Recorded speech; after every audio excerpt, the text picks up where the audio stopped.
Hermanos, por favor, abran sus Biblias a Romanos capítulo 3. Empezaremos en versículo 23. Pero antes me gustaría decir que es cierto lo que el hermano acaba de decir. No hay hombres o mujeres grandes de Dios. Nunca ha habido, nunca habrá. Solamente hombres y mujeres pequeños, débiles, necesitados de un Dios grande, misericordioso, clemente, abundante en amor. A veces pensamos demasiado en los hombres. Si un hombre camina con Dios es solamente por causa de la gracia de Dios.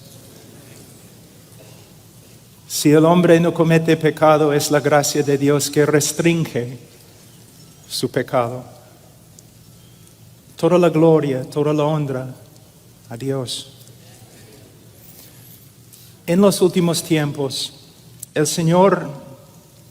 es obvio que el Señor está haciendo algo, ¿no? Levantando predicadores que se preocupen por el evangelio verdadero. Pero necesitamos tener bastante cuidado de no entrar en un error muy grande de idolatría. Debemos respetar a los hombres y a las mujeres que caminan con el Señor. Pero necesitamos reconocer que todo lo bueno proviene del Padre de las luces. A Él. Apreciamos a los hermanos, pero honramos a Dios. Especialmente ahora, aquí estamos en este gran lugar, ¿no? Es un privilegio para mí estar aquí siempre en este lugar que significa tanto para muchas personas alrededor del mundo. Es un privilegio para mí estar aquí con ustedes. De verdad, hace casi 20 años que no predico así en español.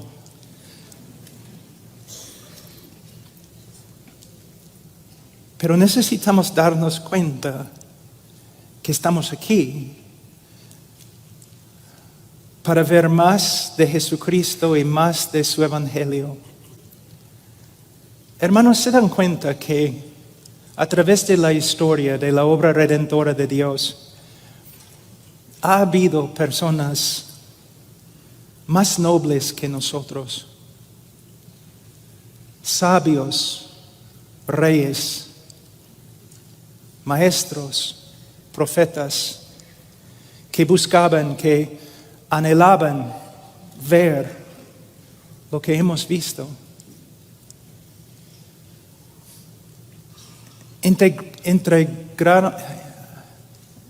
Anhelaban experimentar lo que hemos experimentado.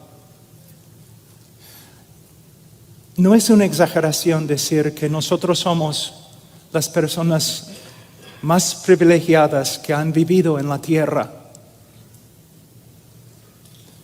Pero con mucho privilegio también hay mucha responsabilidad.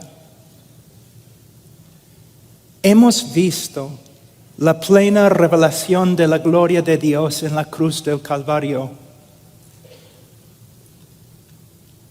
Es cierto que es un privilegio, pero la pregunta es, ¿cómo responderemos? ¿Cómo viviremos? ¿Cómo predicaremos a la luz de lo que hemos recibido?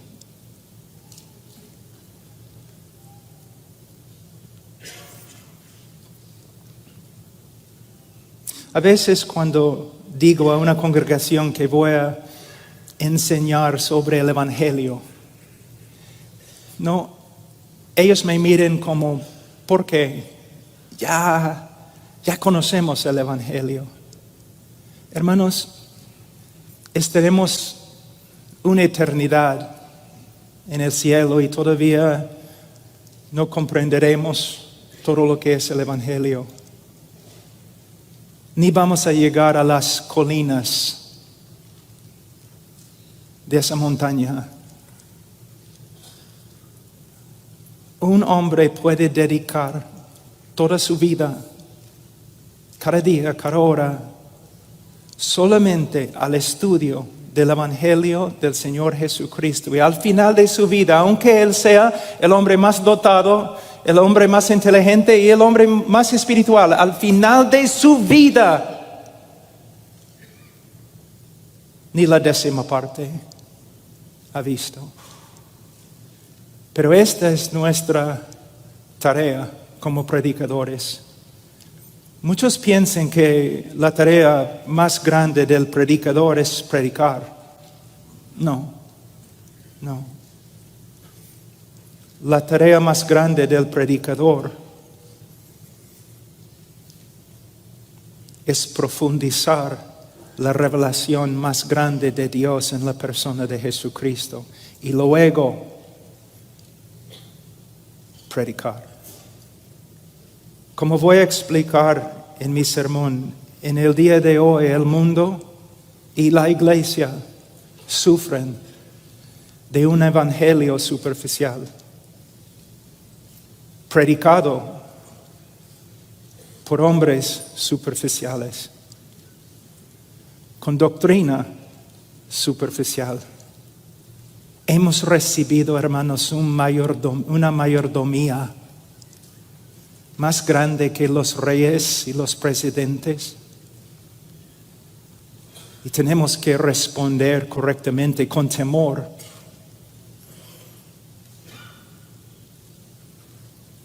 Con una solemnidad, sabiendo, el que ha recibido mucho, de él se demanda mucho. Ahora, vamos a Romanos capítulo 3, versículo 23.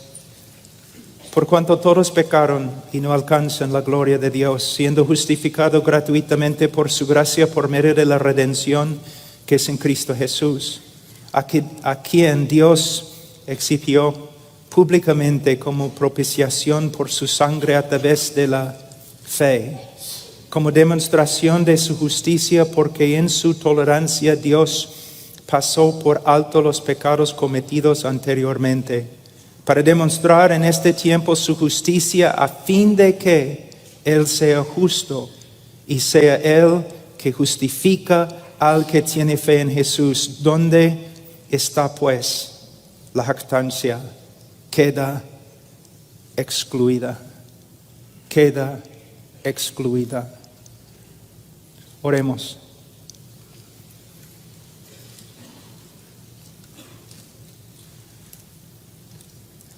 Padre, yo me acerco en el nombre del Señor Jesucristo. Y reconozco, Señor, muy bien que fuera de Él no tengo parte contigo. Pero también reconozco quién soy en Él. Y para su gloria, para su honor, yo te pido que me ayudes a predicar, a hablar de Él.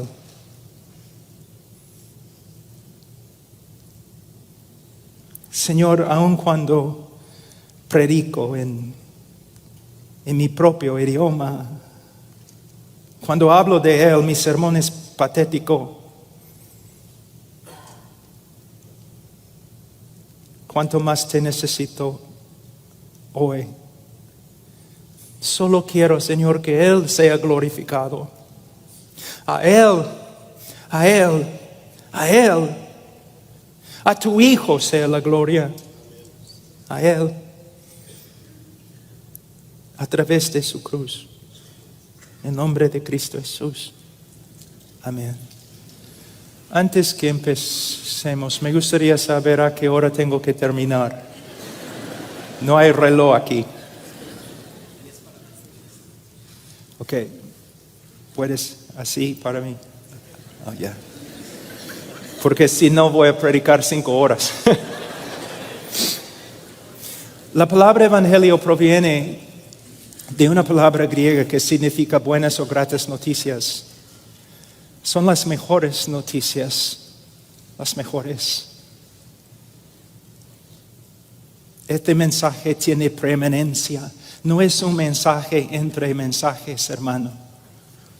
Es el mensaje de todos los mensajes. Y el evangelio, de verdad, buenas noticias, pero necesitamos darnos cuenta que para entender las buenas noticias, también tenemos que entender las malas noticias. Este es un problema en el día de hoy. Si amamos a los hombres, vamos a decirles la verdad acerca de su condición ante Dios. Si no predicamos con respecto al pecado, si no nos esforzamos a predicar bíblicamente acerca del pecado, es una de las demostraciones más grandes que nosotros nos amamos a nosotros mismos y no a los demás. Si yo te amo, si soy un hombre de integridad, si soy un médico de integridad y me doy cuenta que tú tienes cáncer, yo tengo que darte las malas noticias, y si no, soy hipócrita. Soy un monstruo de iniquidad.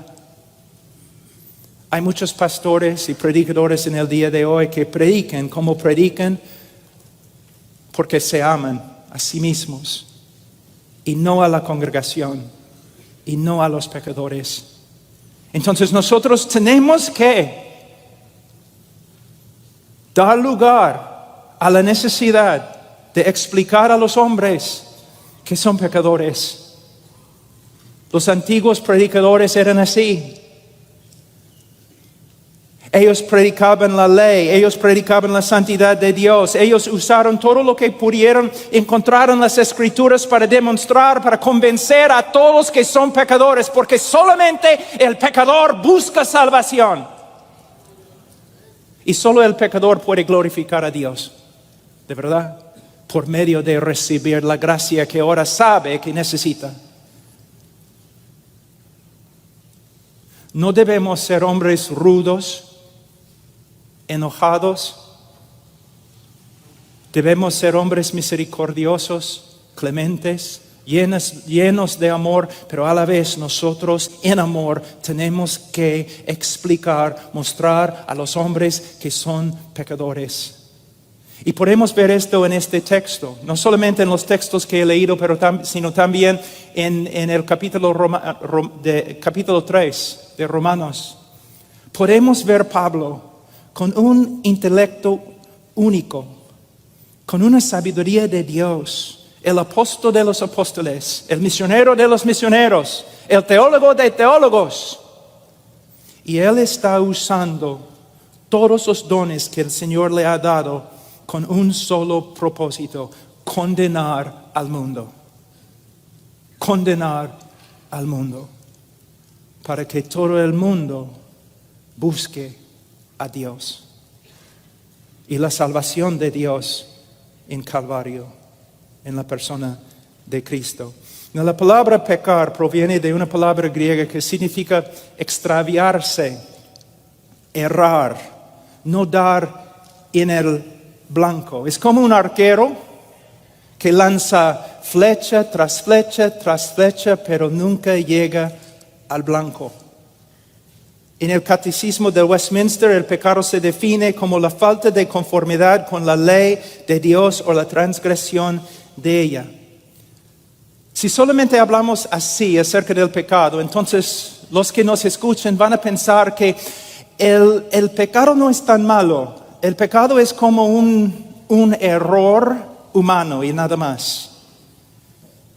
Pero la Biblia nos enseña que el pecado de verdad es horrible, horrible. Entonces, ¿cómo podemos convencer a los hombres que su pecado es tan horrible como la Biblia dice? Bueno, podemos estudiar la ley con ellos.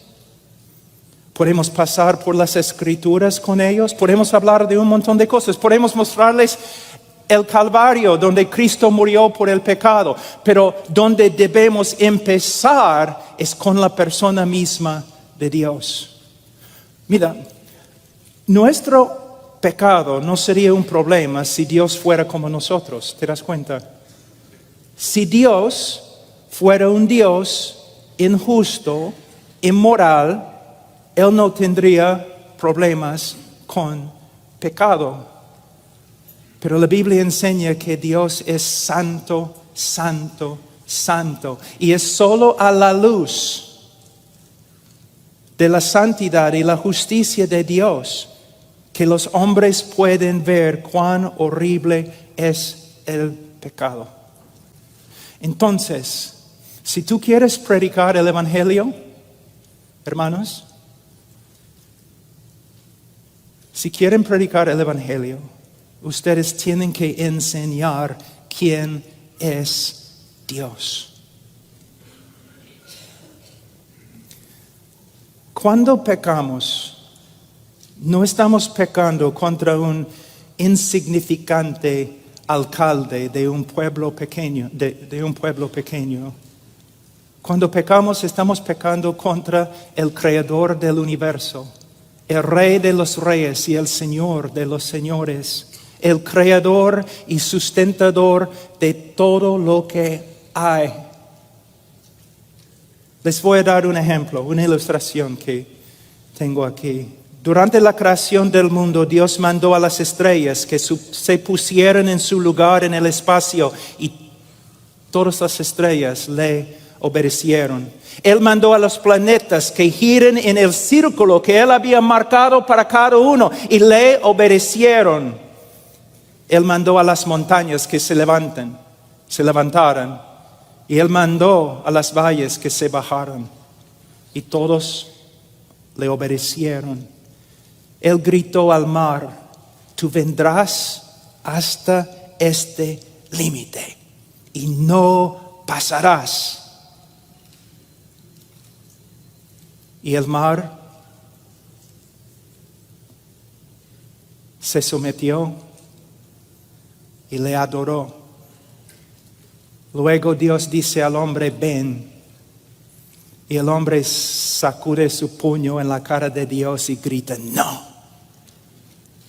Por eso en el día de juicio, aún la creación, el universo entero se va a levantar y condenar al hombre por su desobediencia contra un Dios que es merecedor de toda honra, toda gloria, nuestra devoción, nuestra vida, cada pensamiento. Él es digno de cada pensamiento nuestro. Es digno de todo lo que tenemos en cuerpo y corazón. Pero le negamos. El hombre no puede ver cuán horrible es el pecado a menos que tenga una idea acerca de lo que la Biblia dice acerca de Dios. Uno de los problemas más grandes en el día de hoy, y voy a leer, predicando el Evangelio, es que los hombres no sepan que son... No, el problema no es que no sepan que son pecadores. Ellos saben que son pecadores. No les importa. Y no les importa porque no saben quién es Dios. Y no saben quién es Dios porque los predicadores no están predicando acerca de Dios. Si yo voy a tu iglesia, tengo una pregunta. Si yo estoy allí 2, 3, 4 años, ¿cuántos sermones voy a escuchar acerca de los atributos de Dios? ¿Cuánto me vas a enseñar acerca de su carácter? Santo, santo, santo, justo, justo, justo. Sus decretos, sus obras, su voluntad. Los hombres pecadores no tienen miedo de Dios porque no saben quién es. Y no saben quién es porque los predicadores no están predicando acerca de lo más importante, el conocimiento de Dios. Jeremías 9, 23, 24. Así dice el Señor, no se gloríe el sabio de su sabiduría. Hay muchos predicadores en el día de hoy que están enseñando, ¿no?, pequeñas verdades para ayudarte a arreglar tu vida. Están dando a la congregación pequeñas ayudas para mejorar su vida, para que puedan realizar sus sueños. Hermanos, somos hombres de Dios.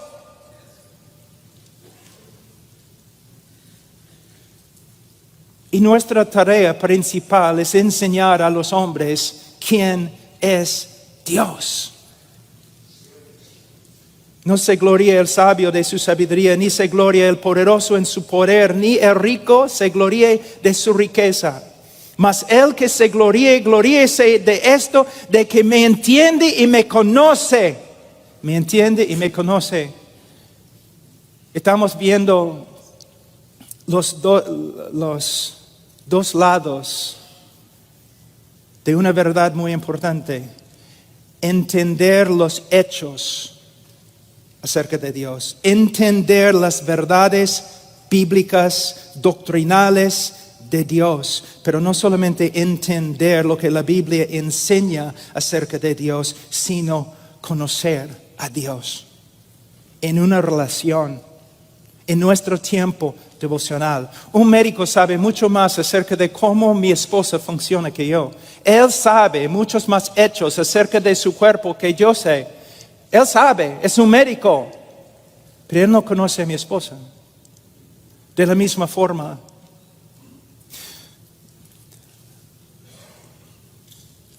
todos nosotros debemos estudiar las Escrituras más.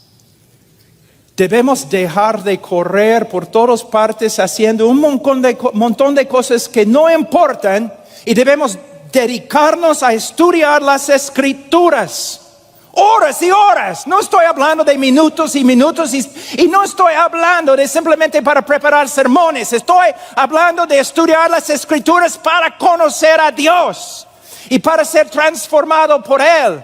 Pero el estudio de las Escrituras es más que simplemente aprender información. Es una relación. Una vida devocional. Oración privada. Si voy a ser un hombre de Dios, yo debo pasar más tiempo con Dios que con los demás. Para que cuando yo salga para hablar con la gente, la palabra de Dios sale de mi boca. Hablando del Evangelio, hermanos, el problema muchas veces somos nosotros, pastores, que no pueden sentarse a los pies de Dios y estudiar su palabra. Necesitamos ser hombres que conocen muy bien a Dios, que temen a Dios, que aman a Dios. Hombres que viven en su presencia. Para que cuando hablamos de los atributos de Dios, su santidad, su justicia, su amor, su misericordia, su ira,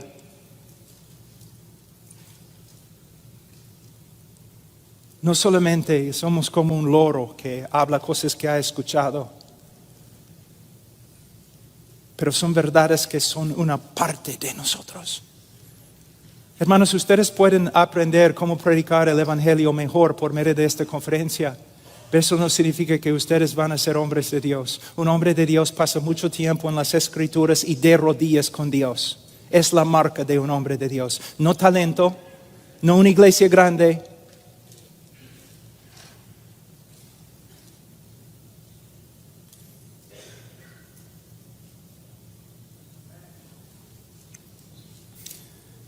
El que se gloríe, gloríese de esto, de que me entiende y me conoce, pues yo soy el Señor que hago misericordia, derecho y justicia en la tierra, porque en estas cosas me complazco, declara el Señor, tu ambición más grande debe ser, si quieres ser un predicador del Evangelio, tu ambición más grande debe ser el conocimiento de Dios.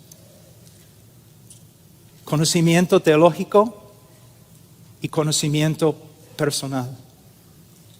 Tú no solamente estudias acerca de Dios, tú andas con Él.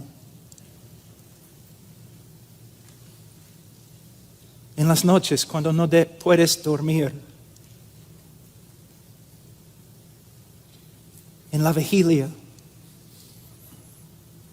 Cuando nadie más se mueve. A solas. Con Él. Este es el tipo de predicador que necesitamos en el día de hoy. Hay un texto en Oseas 4:6, mi pueblo es destruido por falta de conocimiento. Por cuanto tú has rechazado el conocimiento, yo también te rechazaré para que no seas mi sacerdote. Como has olvidado la ley de tu Dios, yo también me olvidaré de tus hijos. ¿Cuál fue el crimen más grande de Israel? Una falta de conocimiento de Dios. Y los padres, los sacerdotes, los maestros en Israel, ellos eran básicamente ignorantes de la revelación de Dios. Y por causa de su ignorancia, sus hijos espirituales sufrieron. En el día de hoy yo voy a muchas iglesias donde yo veo una congregación sufriendo porque no tienen conocimiento de Dios. Y no tienen conocimiento de Dios porque sus pastores no están predicando acerca de Dios. Y no están predicando acerca de Dios porque no estudian a Dios. Y no estudian a Dios porque no les importa.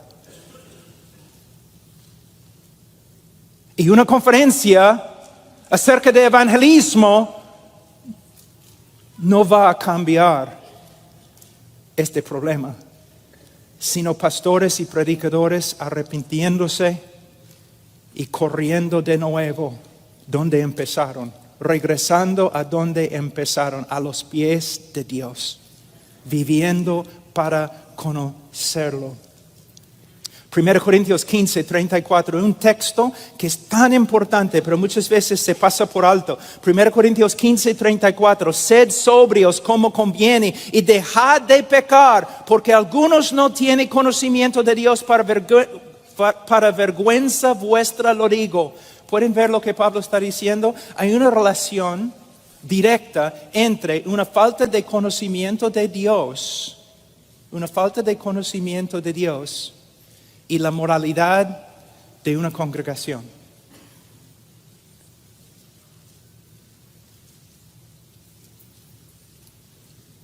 Tú me dices, pero Pablo, ¿qué tiene que ver con evangelismo?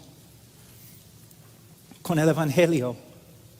O lo que se aplica a la iglesia también se aplica a los incrédulos.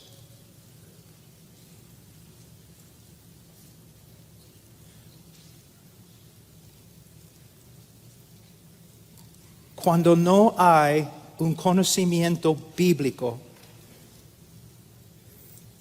de Dios, los hombres van a crear a su propio Dios. Y este Dios que ellos creen es nada más y nada menos que una reflexión de ellos. Entonces no tienen miedo del día de juicio, porque el Dios que ellos esperaban es exactamente como ellos.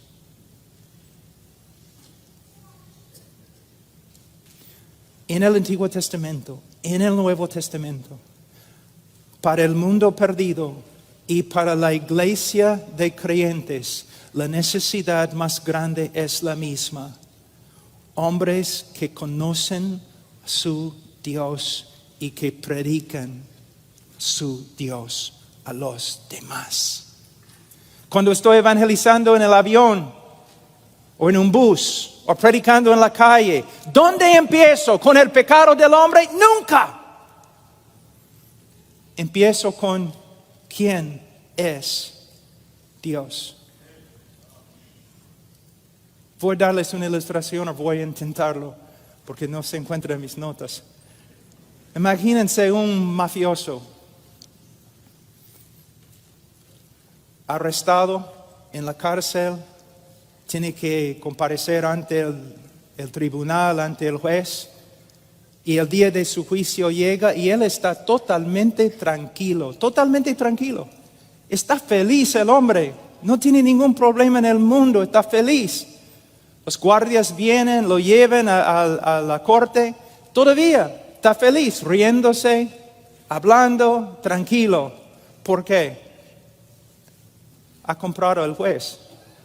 Él sabe que el juez es suyo. Que el juez es tan corrupto como él. Entonces está feliz. Pero cuando entra al tribunal y ve que el juez corrupto ha sido cambiado por un juez justo, su actitud cambia.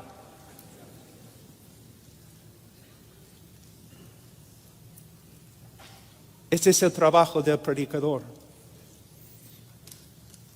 El hombre piensa que no tiene problemas con Dios, porque Dios no tiene problemas con él, que él y Dios son amigos, que están de acuerdo en todo. Pero cuando el hombre aprende quién es Dios, todo cambia. Y el hombre va a arrepentirse o el hombre va a pelearse aún más contra Dios. Pero algo va a suceder. Algo va a pasar. Ahora, en versículo 3:23, Pablo dice, por cuanto todos pecaron. Y hemos demostrado que nadie puede entender esta frase, excepto a la luz de los atributos de Dios. Entonces, pastores, predicadores, evangelistas, dedíquense a predicar los atributos de Dios. Pero también él dice acá, y no alcanzan la gloria de Dios. Si estudias la historia de interpretación con respecto a este texto, tú vas a ver una evolución muy interesante que va de acuerdo con las ideas de nuestra cultura. En el día de hoy, cuando uno lee este texto, está destituido de la gloria de Dios, mayormente el evangelista sigue con, Dios tiene un plan maravilloso para tu vida. Y Él no puede lograr este plan en tu vida porque no quieres. Dios tiene tantos sueños para ti. Él quiere hacer tantas cosas lindas. Y todos los deseos y ambiciones que tú tienes, Dios está tratando de lograr en tu vida, pero tú no quieres trabajar con Él para lograrlos. El texto no tiene nada que ver con eso, hermanos. El texto hay que interpretarlo a la luz de Romanos, del libro de Romanos, especialmente, mira, capítulo 1,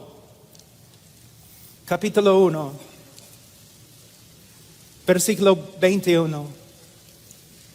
Pues aunque conocían a Dios, no le honraron como a Dios, ni le dieron gracias, sino que se hicieron vanos en sus razonamientos y su necio corazón fue entenebrecido. El hombre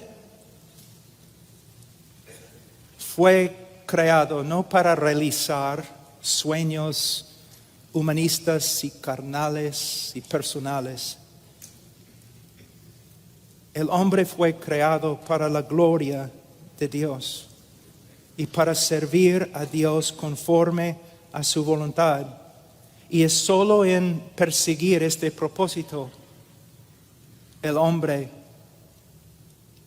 haya vida y paz y propósito. Agustín dijo, Señor, tú nos has hecho para ti y solo hallaremos descanso si descansamos en ti. Hermanos, no solamente tenemos que enseñar a los hombres que son pecadores, y no solamente tenemos que enseñarles quién es Dios, sino también nosotros tenemos que enseñarles la vanidad de la vida separada de Dios. Es una vanidad absoluta, patética.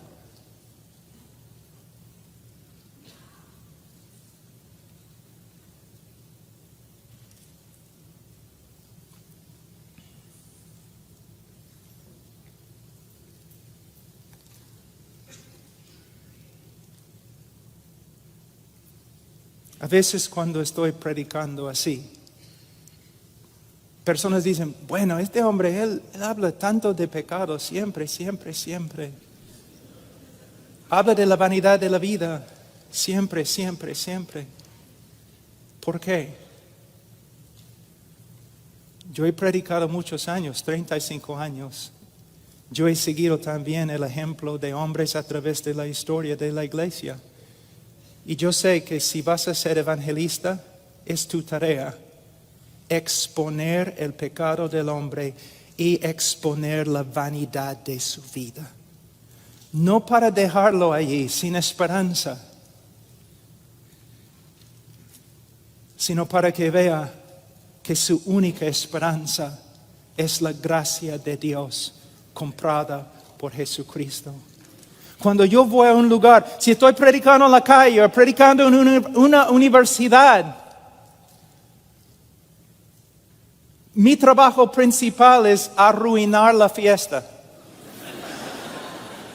Es mi trabajo principal para mostrarles luego la verdadera vida. La verdadera vida. Mi mamá murió de cáncer, una cristiana, una croata, una cristiana muy, muy fiel, pero muy fuerte voluntad, casi como una latina, muy fuerte voluntad.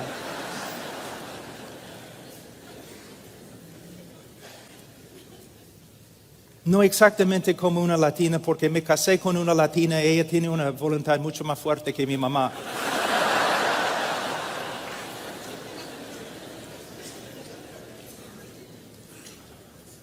Pero el doctor, no, a veces hay doctores que no son buenos, ¿no? Que no se preocupen por sus pacientes, pero este doctor era distinto. De verdad se preocupaba por mi mamá. Se notaba que amaba a mi mamá. Y él sabía que mi mamá era muy fuerte de voluntad. Entonces, él sabía que ella no iba a aceptar su diagnóstico. Entonces, él entró en la oficina con varias evidencias, un montón de evidencias. Y él dijo, señora Washer, tengo que decirte, tú tienes cáncer y es muy, muy grave y tenemos que actuar ahora. Y ella dijo, yo no tengo cáncer. Yo trabajo en el campo, con vacas, mi jardín, yo no tengo cáncer, yo soy más fuerte que tú. Well, señora Washer, aquí es la primera evidencia, los rayos X. Y aquí hay otra evidencia, y aquí hay otra evidencia, y otra evidencia. El hombre estaba contristando a mi mamá, haciéndole daño, destruyendo su día. Mi mamá empezó a llorar. Al final ella está llorando y llorando y llorando. ¿Qué voy a hacer? Soy su hijo sentado a su lado. ¿Voy a pegar al médico? Porque ha hecho que mi mamá llorara, ¿no? Yo amaba, respetaba al médico. ¿Por qué? Él estaba diciéndole cosas muy, muy difíciles. Porque él era un médico de verdad. Y él sabía que el único camino a su salvación, principal, para empezar en su camino a la salvación, ella tenía que reconocer que estaba muriendo. De la misma forma, cuando predico a los hombres, especialmente en la calle, no voy a ser rudo o enojado, cortante con ellos, pero poco a poco yo voy presentando las evidencias, destruyendo los argumentos rompiendo, cortando la insulación alrededor de ellos, hasta que comienzan a ver, caramba, estoy perdido, mi vida no tiene sentido. Y a veces, hermanos, horas, a veces días, a veces meses con una persona hasta que vea. Este es el trabajo del evangelista, la verdadera predicación del evangelio. Pero tengo que decir algo, en el día de hoy también yo veo a muchos predicadores que cuando predican acerca del pecado del hombre, cuando llaman a los hombres pecadores, no lo hacen con amor en su corazón, no lo hacen con lágrimas, no lo hacen con un corazón quebrantado, no, como hombres enojados, orgullosos. Es terrible. Cuando Jonathan Whitfield predicaba, lágrima tras lágrima, pidiendo a los hombres que reconozcan su pecado y que vuelvan a Dios a través de Cristo.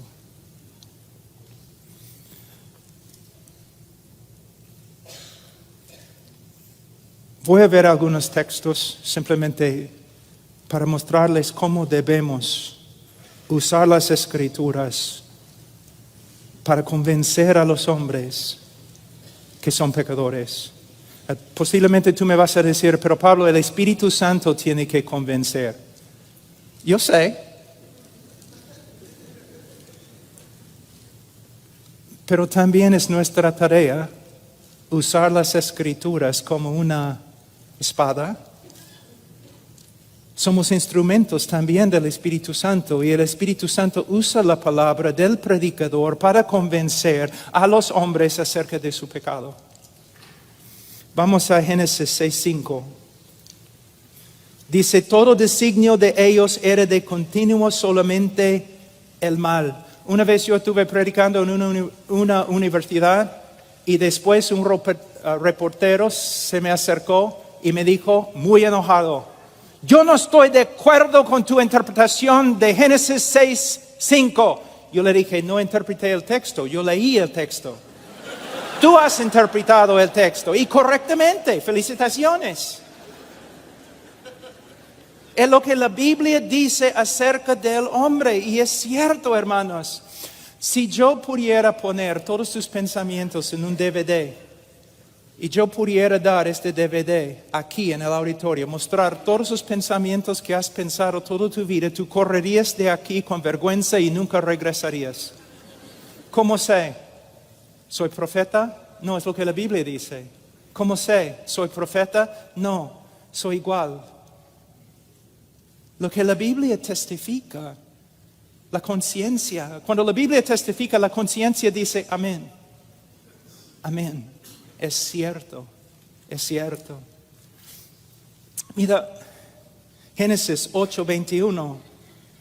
Porque el intento del corazón del hombre es malo desde su juventud. Fíjense, la Biblia dice esto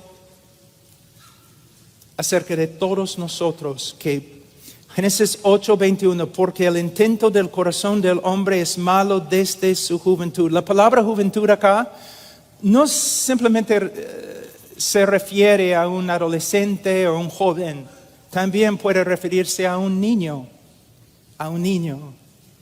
La veracidad de este texto se comprueba en la vida cotidiana. ¿Hay necesidad de enseñar a un niño cómo mentir? No. ¿Hay necesidad de enseñar a un niño cómo ser egoísta? No. ¿Cómo sabe? Nace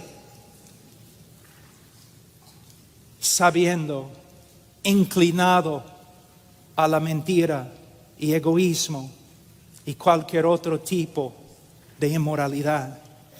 Una vez yo estaba caminando en la ribera del río Amazonas, en Perú, como 3 horas de Iquitos, donde el Amazonas empieza. Y caminando allí nomás, en la selva, y vi a 2 niños, muchachos, 8 años, 9 años, y estaban allí jugando en la ribera, en la arena. Y yo pensaba, erróneamente, qué lindo, ¿no? 2 niños tan inocentes, separados de la corrupción del mundo, viviendo aquí en la selva. Qué lindo. Yo seguí caminando. Después de como 5 minutos decidí volver. Ya. ¿Qué encontré? Los 2 niños peleando a muerte. Adiós paraíso, hola Caín y Abel.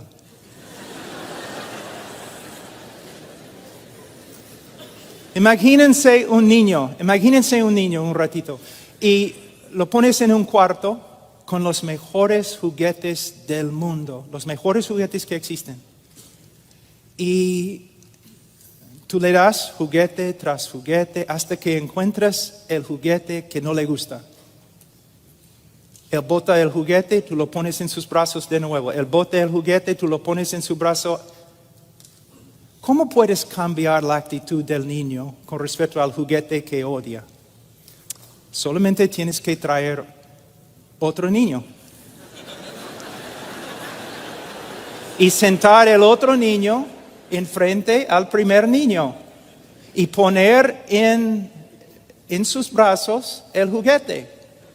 ¿Qué va a pasar? La tercera guerra mundial. Y hermanos, toda la historia, toda la literatura secular y clásica, toda la filosofía, aún de los hombres, por supuesto la conciencia, las escrituras, los periódicos hasta el día de hoy testifican que el hombre es pecador. Pero no, el hombre no es pecador porque peca, sino peca porque es pecador por naturaleza. El texto clásico es Salmo 51:5. He aquí en maldad he sido formado y en pecado me concibió mi madre. Ahora, una ilustración más y vamos a ir, si tenemos tiempo, a la respuesta de Dios con respecto a nuestro pecado. En Isaías 64:6, la Biblia dice: si bien todos nosotros somos como suciedad y todas nuestras justicias como trapo de inmundicia, y caímos todos nosotros como la hoja y nuestras maldades nos llevaron como viento. Yo he trabajado con los leprosos. La lepra es una enfermedad muy, muy grave. Vamos a decir que tenemos un leproso con nosotros hoy.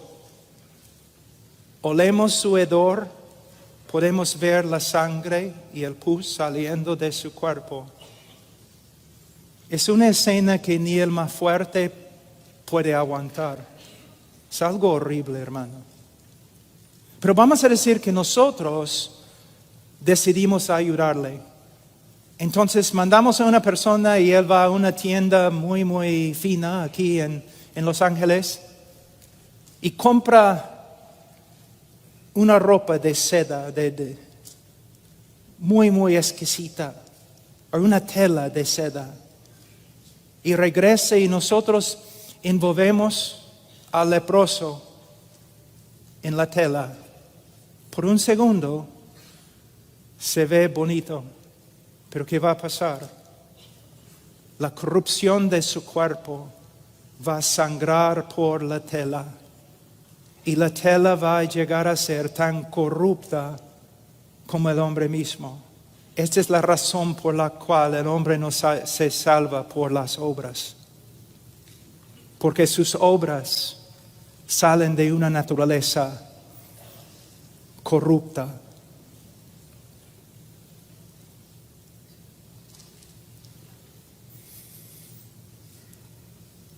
Ahora, un ratito, quiero que vean algo muy importante en Romanos 3.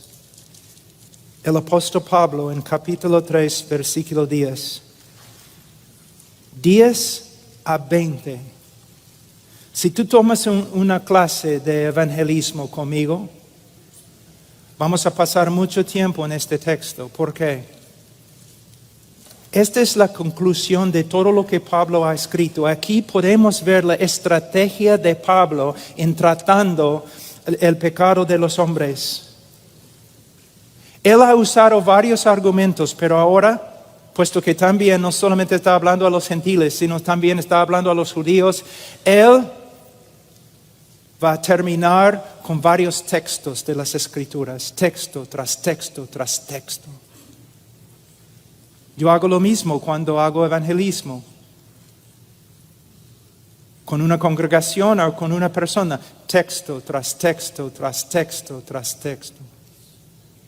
Hasta que por medio de las Escrituras y el poder del Espíritu Santo que se manifiesta a través de las Escrituras, el hombre pueda ver su pecado. No hay justo ni aún uno. No hay quien entienda, no hay quien busque a Dios. Todos se han desviado, aún se hicieron inútiles. Él está destruyendo con cada texto los argumentos de los judíos. Todos se han desviado, aún se hicieron inútiles. No hay quien haga lo bueno, no hay ni siquiera uno. Y él sigue un versículo después de otro versículo. Y al final él llega al versículo 19 y dice, ahora bien sabemos que cuanto dice la ley, lo dice a los que están bajo la ley. El propósito de Pablo en su predicación del Evangelio, su primer propósito, para que toda boca se calle y todo el mundo sea hecho responsable ante Dios. El propósito de Pablo en predicar con respecto al pecado y el pecador, su propósito, su fin, condenación de todos. Con los textos es como tienes un pecador acá, ¿no? Y con los textos él pone barras para que no pueda escaparse por acá. Luego barras por acá y barras por atrás y barras por acá y cemento en el piso para que el pecador no puede hacer nada excepto mirar arriba. Encarcelar al pecador. Y de nuevo yo repito, si vas a trabajar con un cuchillo tan filudo, tienes que hacerlo con bastante cuidado, con bastante sabiduría y con bastante amor. Pero a la vez tienes que hacerlo. Encerrar al hombre para que no tenga ninguna esperanza.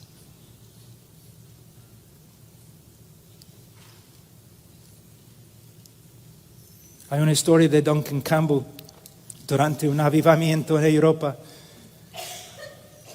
Y había un pecador notorio, un monstruo de iniquidad que vivía en los campos. Y un día, durante una prédica de Duncan Campbell, su esposa llegó y dijo, tienes que venir a la chacra. ¿Qué es la palabra en... Los peruanos dicen chacra, hacienda. Tienes que venir a la hacienda. Y Duncan Campbell preguntó, ¿por qué? Mi esposo. Algo ha pasado a mi esposo. Entonces él llegó y en las casas antiguas en Estados Unidos y también en Europa hay puertas afuera que llegan al sótano, ¿no? Y mayormente son grandes. Y abres las puertas así, donde puedes mirar dentro del sótano y puedes ver hasta los cimientos de la casa. Y el hombre estaba ahí, había agarrado una de las columnas y estaban gritando, ¿no? El Espíritu Santo estaba trabajando y estaba ahí gritando, aferrándose a la columna, diciendo, soy pecador, soy pecador, el infierno se abre, voy a morir. Su esposa miró a Duncan Campbell. Vamos a dejarlo para que cocine más.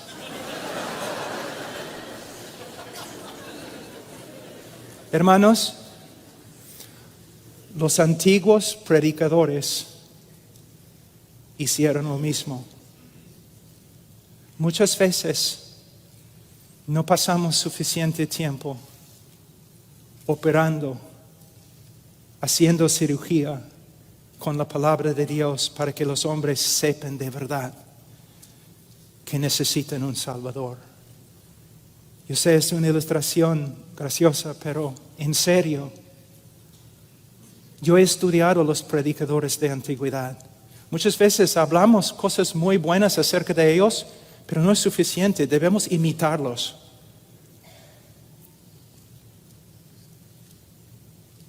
Yo no voy a consolar a un pecador que el Espíritu Santo está turbando. Yo voy a dejarlo. Quizás voy a estar a su lado en silencio, pero voy a esperar hasta que diga, dame una respuesta. Yo veo claramente mi pecado. Por favor, dime que hay esperanza, que hay salvación en Sion.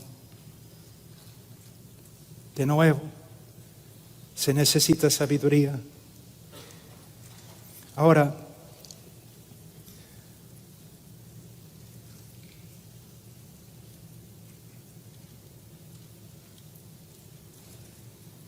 el tiempo ya vuela. Entonces, ¿cuánto tiempo más tengo? 10 minutos, ok. Ahora vamos a ver algo de la respuesta de Dios con respecto al pecado del hombre. En el día de hoy es muy popular decir que Dios ama al pecador y que Dios odia el pecado, pero ama al pecador. Y quiero decirles que esta frase, dentro de esta frase hay verdad. Dios ama al pecador. Y si tú dejas de creer que Dios ama al pecador, entonces por favor también deja el ministerio. Dios ama al pecador. Pero a la vez, si no exponemos bien el texto, llega a comunicar algunas cosas que no son ciertas. Que Dios simplemente ama al pecador y su problema no es con el pecador, sino con el pecado. Y la Biblia enseña lo contrario. Ahora, Salmos 5, 4 y 6. Porque tú no eres un Dios que se complace en la maldad. El mal no mora contigo. Los que se ensalzan no estarán delante de tus ojos. Aborreces a los que hacen iniquidad. Fíjense en la frase. Aborreces a los que hacen iniquidad. Destruyes a los que hablan falsedad. No destruye la falsedad. Él destruye a los que hablan falsedad. Y el Señor abomina al hombre sanguinario y engañador. No dice que Dios simplemente odia el acto de asesinar, sino Dios odia al asesino. Salmos 7, 11 a 13. Dios es juez justo y un Dios que se indigna cada día contra el impío. ¿Cuántas veces yo he escuchado a evangelistas ante una congregación o una campaña diciendo lo siguiente? Lo primero que quiero que ustedes comprendan es que Dios no está enojado con ustedes.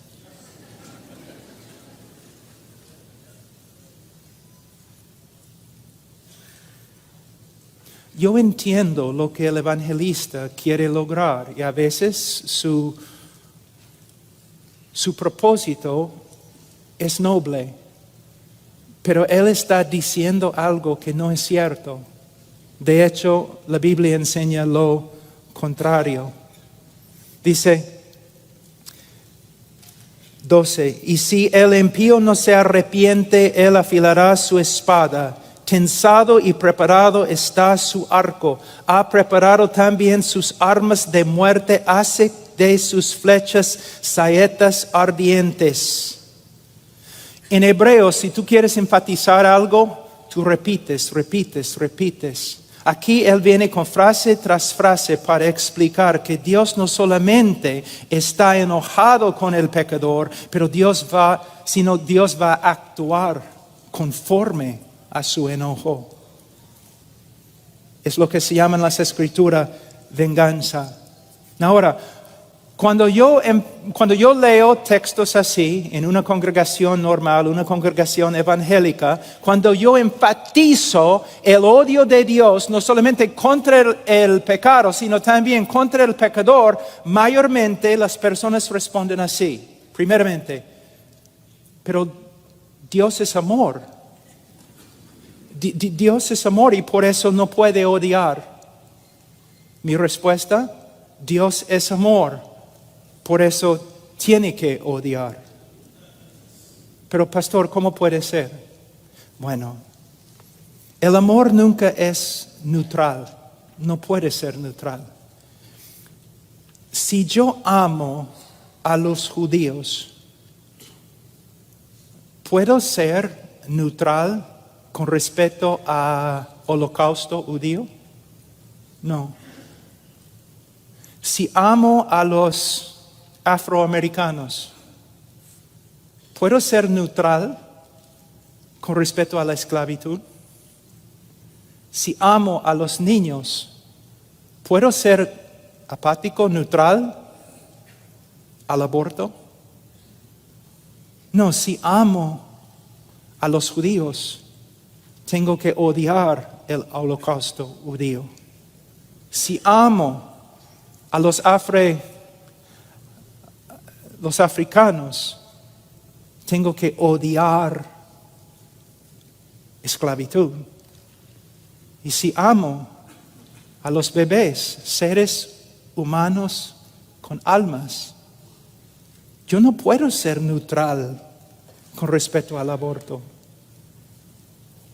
Yo lo odio. Yo lo odio. Dios ama la justicia. Él odia la maldad. Y si no fuera así, tendríamos en el cielo un Dios como Hitler. Otra objeción, Juan 3:16. Me dicen, pero Juan 3:16 se encuentra en las Escrituras. Dios ama al mundo. Y para que sepan, mi texto favorito en toda la Biblia es Juan 3:16. Sí, se encuentra en las Escrituras. De verdad. Pero también Salmos 5:5 se encuentra en las Escrituras. Salmos 5:5 que dice, aborreces a todos los que hacen iniquidad. Aquí es una lección muy importante con respecto a la hermenéutica. La Biblia no se contradice. Si interpretamos un texto de tal forma que contradice nuestra interpretación de otro texto, entonces tenemos un problema. Hemos interpretado uno o dos textos erróneamente, equivocadamente. Como los atributos de Dios existen en perfecta armonía, la palabra de Dios, que es una expresión, una revelación del carácter de Dios, las verdades de la palabra de Dios también tienen que existir en perfecta armonía. Entonces, si vamos a ser cristianos bíblicos, tenemos que afirmar que Dios ama al pecador. Y a la vez tenemos que afirmar que hay una forma de que el odio y la ira de Dios descansa sobre el pecador. A veces yo he escuchado a los evangelistas diciendo lo siguiente: en vez de ser justo contigo, Dios ha sido misericordioso. Esta es la razón por la cual debemos enseñar a nuestros niños la lógica. Porque una persona que dice tal cosa está diciendo lo siguiente: que el amor de Dios es injusto. Si tú dices, en vez de ser justo contigo, Dios ha sido misericordioso contigo, entonces estás diciendo que su misericordia es una contradicción de su justicia. Dios no puede demostrar su amor a causa de su justicia, a causa de su santidad. Es un Dios perfecto y sus atributos existen en una armonía perfecta. Entonces, me gustaría mostrarles 2 versículos para respaldar lo que estoy diciendo. En el mismo Juan 3:16 tenemos también Juan 3:18. El que cree en el Hijo no es condenado, pero el que no cree ya ha sido condenado porque no ha creído en el nombre del unigénito Hijo de Dios. Dios ama al mundo, Juan 3:16, y Dios condena a todos los que no creen en su Hijo. Versículo 36, el que cree en el Hijo tiene vida eterna, pero el que no obedece al Hijo no verá la vida, sino que la ira de Dios permanece sobre él. La pregunta es, ¿cómo podemos reconciliar estas 2 verdades? Siempre cuando la mente humana intenta reconciliar ciertas verdades, hay limitaciones. Pero podemos llegar a conclusiones bíblicas. Les voy a dar una ilustración. En el mundo, en el día de hoy, el amor de Dios se revela por medio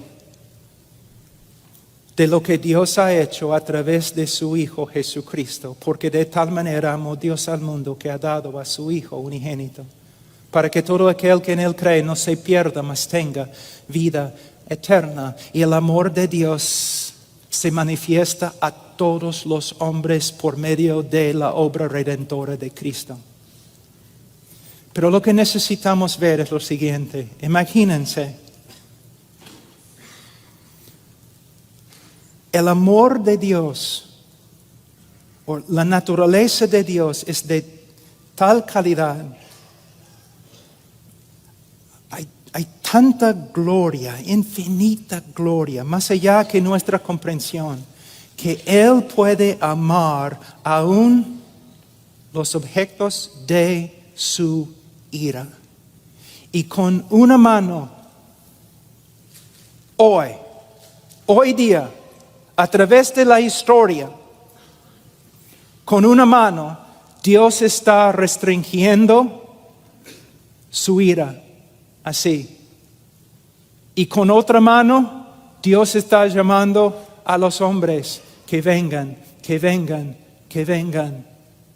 Pero un día, en la vida de cada uno, y un día, en la segunda venida de nuestro Señor Jesucristo, Dios va a retirar su llamado y no va a llamar más.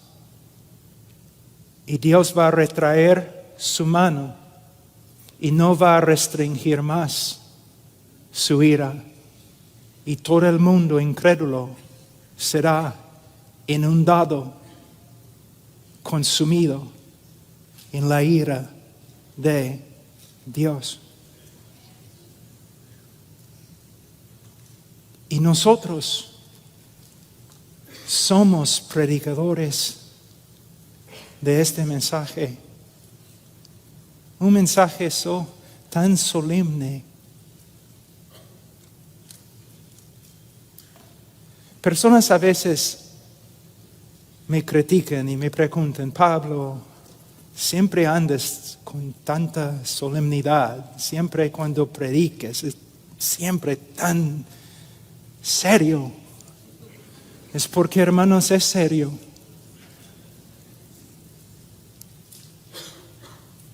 No estoy aquí para que tú realices tu mejor vida ahora.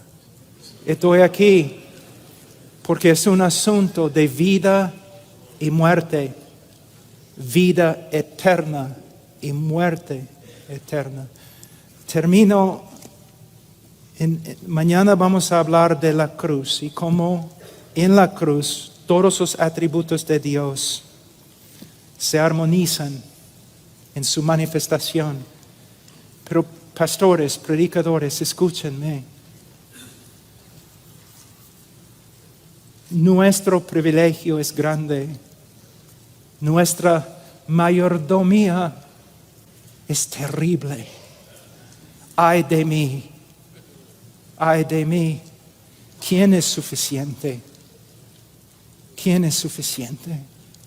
Oh, hermanos, viven en la presencia de Dios. Conferencias a veces es muy difícil ser piadoso durante las conferencias, porque siempre estamos escuchando sermones. Nos levantamos en la mañana, no tenemos tiempo para orar o leer la Biblia. Hermanos, nunca, nunca, nunca, nunca deben pasar por alto el primer trabajo de pasar tiempo a solas con Dios.